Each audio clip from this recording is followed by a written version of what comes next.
Good morning, Lucy. I wanted to go over the exercise we talked about in the email. And basically we're talking about suggest, ask, tell, insist.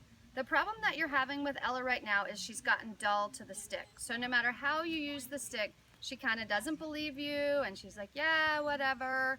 And she's basically ignoring you. So I want to remind you of the process, and then I'm going to demonstrate, and then I'm going to show another client, friend, student who struggles with a similar issue.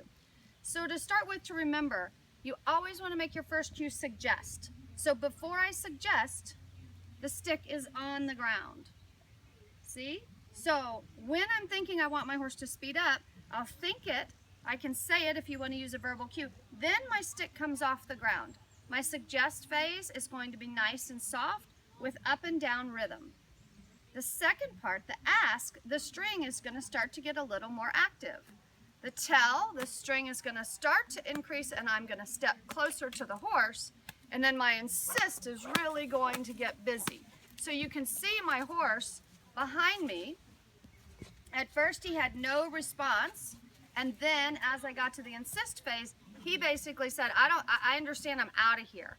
So he was able to tune out the soft, even though I'm not talking to him, and he did respond on the insist. The second part of this is going to be your timing.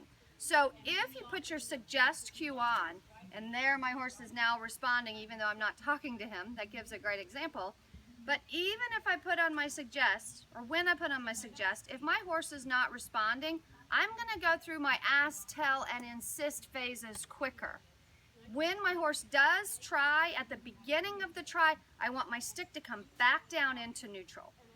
And in my head, or out loud, I'd like you to say thank you, and then start the process again, even if you only get one step.